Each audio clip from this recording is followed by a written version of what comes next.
Hey, welcome back to Angry Bird.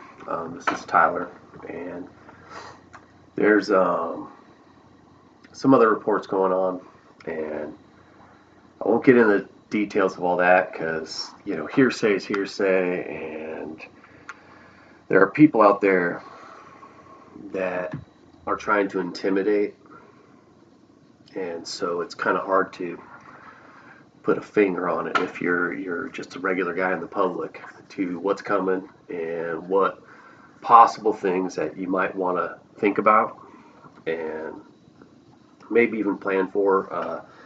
The way I look at life is, you kind of plan for the worst. If you know something might happen and there's possibilities, you kind of plan for the worst. And then when it doesn't happen or doesn't get as bad as it can get, then you're just coming out ahead, right? And if it gets as bad as it can get, then you're just kind of like, you kind of were prepared. And there's a lot of people that won't be if something happens. There's a lot of people that will need help, and I'm not a person of like great means or nothing. And I just feel like if everybody worked together during something that's coming, we might come out pretty much okay. You know, so this is how I would think about it if I was just a home, anybody anywhere. I'll just call it from a homeowner perspective because it's just a different position, but this kind of applies, no matter where you're from, what aspect of your life you're in. So let's just dig in. When you think about civil unrest, if you think about it at all, if you ever thought about it, there's books and stuff you can read, but there's not, this isn't the time to be like, oh, let me see what happens. This is the time to be like doing something if you think it's coming. So the way you want to think about it is you want to think about if tomorrow any services got cut at all, anything, just think of any service at all got cut, what would be the most important ones, and make sure those are the ones you have some sort of backup idea of what you're going to do if those get cut from you.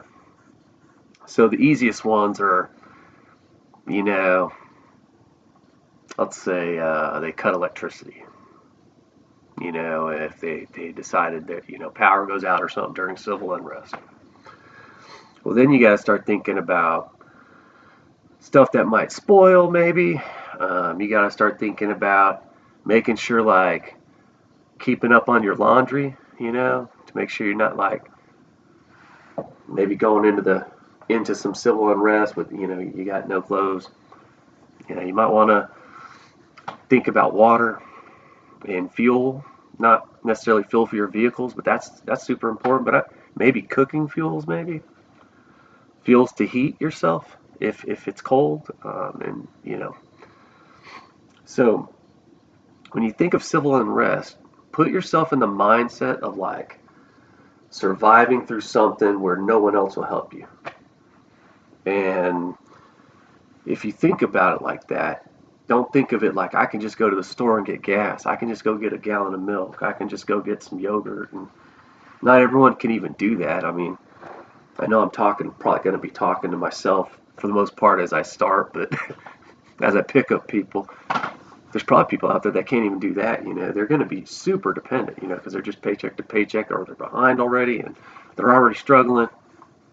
And so, anything in a civil unrest situation will create something gone out of your life, something. Either freedom to move about, they might, you might lose internet, ability to communicate with family members and loved ones. The phone services might get cut off. You might be confined. There's a lot of different examples throughout history of when a larger portion of the population gets, ready to resist, do things.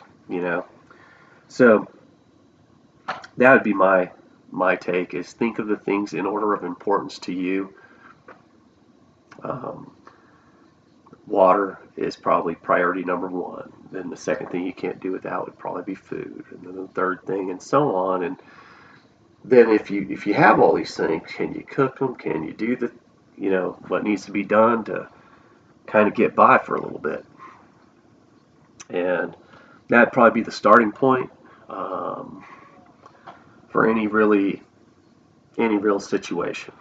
Okay, so me myself, I'm trying to think of in my head a length of period of time if civil unrest were to occur, how many days in a row it might, and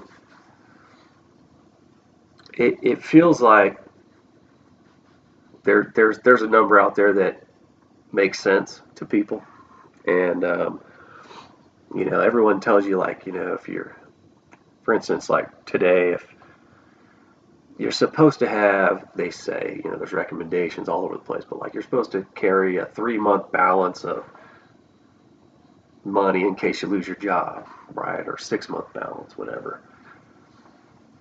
There's so few people that can really do that. I mean, realistically, if we're just being honest, everybody says you should this, but realistically, so not many people are going to have money, enough money to get through a situation, and that's another one. Cash. In a situation where the banks close, or if there's a run, or all sorts of weird stuff, like I said, have happened through history, but this might be a good time to just have a little cash. I'm not saying, go clear your bank account, but think of spending money that you would need for about how many days you think, if anything were to go down, how many you would need it for.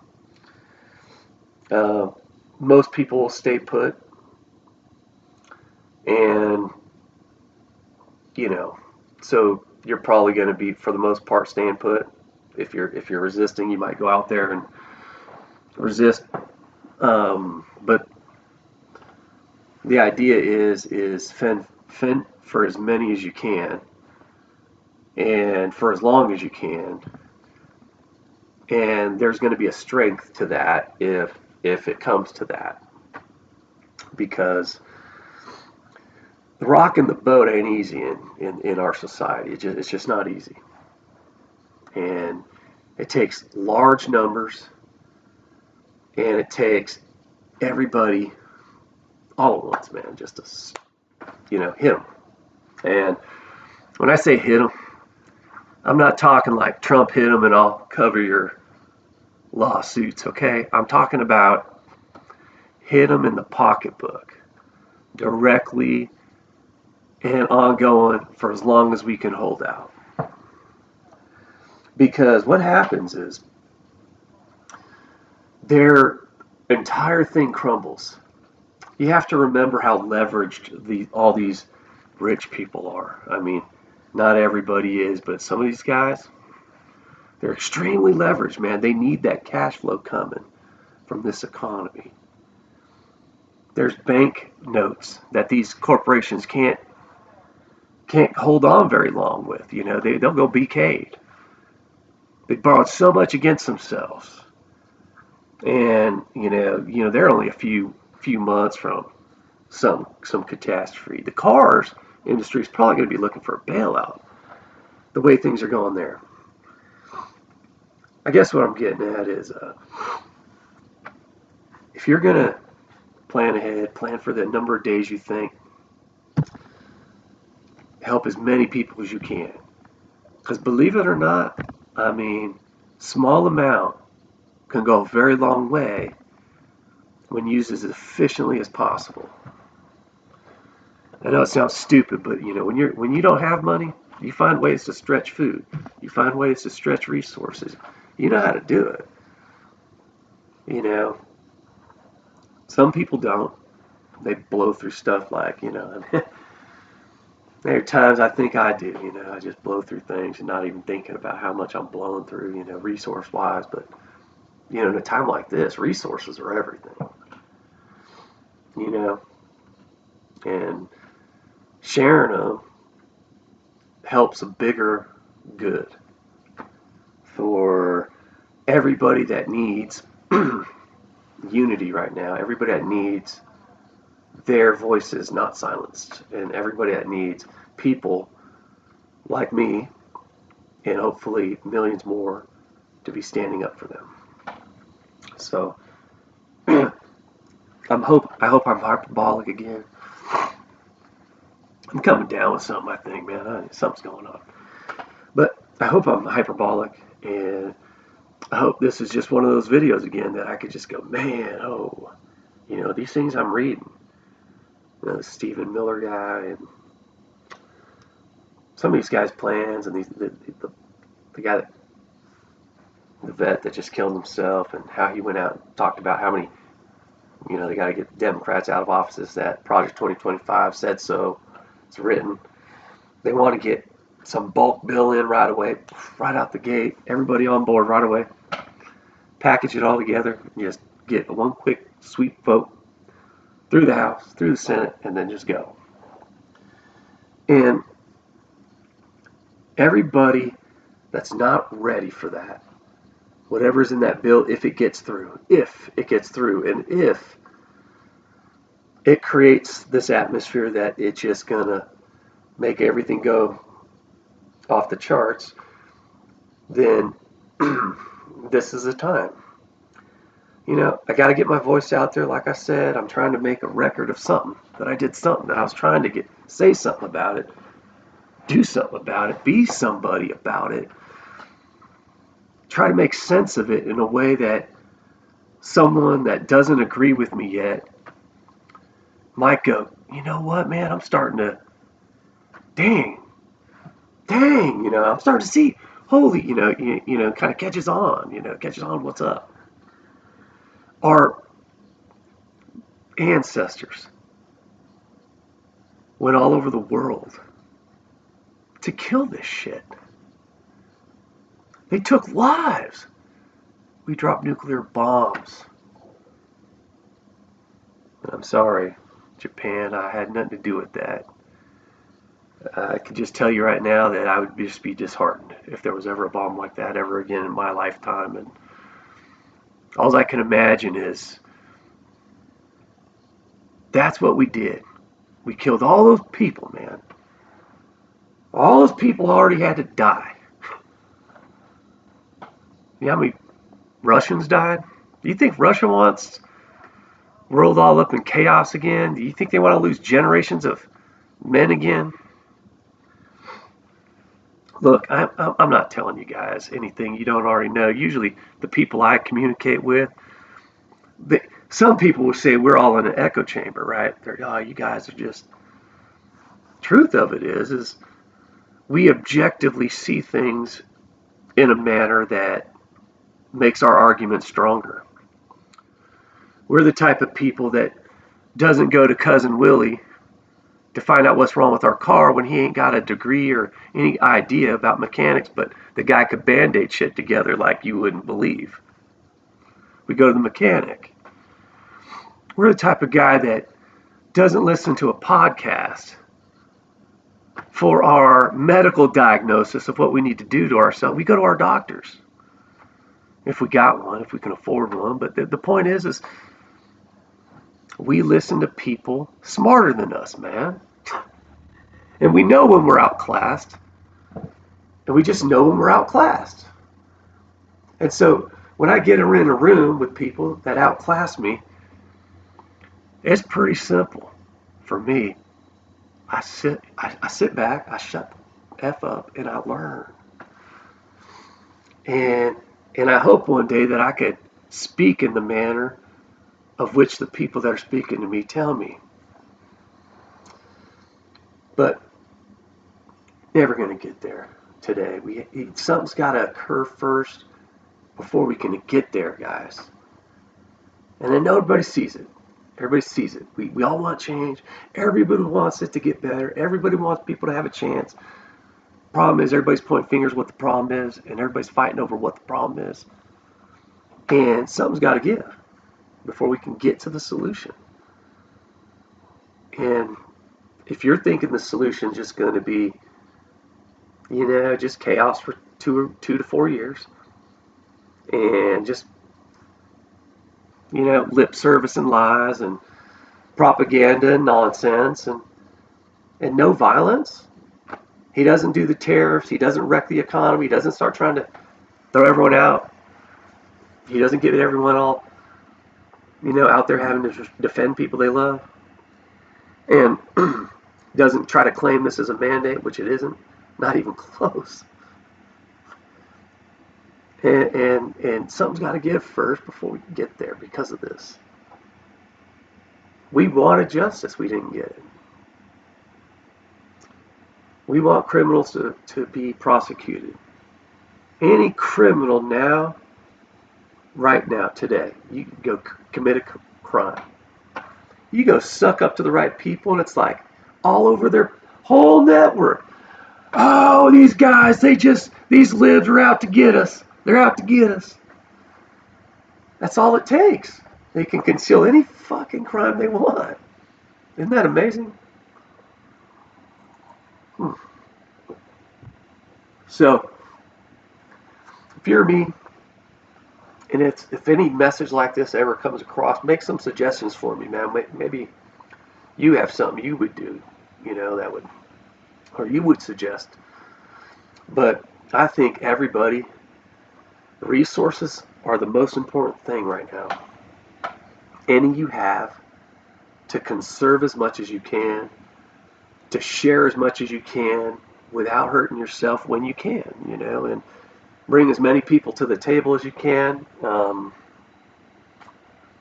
When you think about it, that's what it takes. Breaking bread with people. Everybody breaking bread. Everybody sharing bread. And the moment all that's shared, everybody's on the same team. It's that simple. But there's going to be people hurting. There's going to be people attacked. There's going to be people needing help. And I'll do everything I can to help whoever I can. I'll fight for as long as I can, for as hard as I can. I'll help whoever I can. Just the rules are simple. If you can run, run. If you can walk, walk. If you can crawl, crawl. Just keep moving. And we'll get there. Hope only dies when people give up on it. And what's crazy is right now they're pitching the mandate that people gave up on something. Did you? I didn't.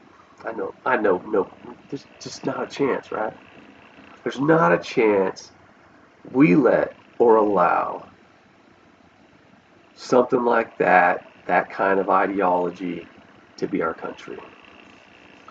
It's one thing to have a run at a presidency. It's one thing to get a couple policies out of that if any of them make sense. That's okay. But again, they didn't even get 50% of the vote. They didn't even get the majority. Saying it's a mandate is a lie and a gaslight. The system propagated a win. The disinformation got people to vote against themselves.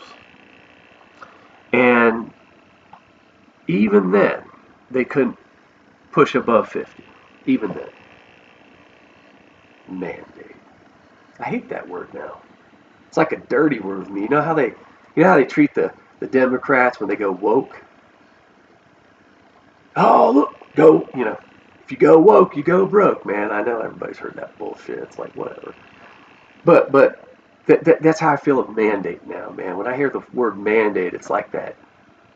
Like, wow, man. It's like a dirty word now. It's like 3 guys telling a group of 50, oh, no, you're doing this shit, Ain't going to end well. 100 million people plus did not chime in. And you didn't even get 50% of the ones that did. The ones that didn't are more than either of the side that voted that had the highest votes. It's no mandate, man. What it will be is chaos. And if you guys pull the trigger on something dumb, we're all going to need each other on that moment. Love y'all. Take it easy. Bye.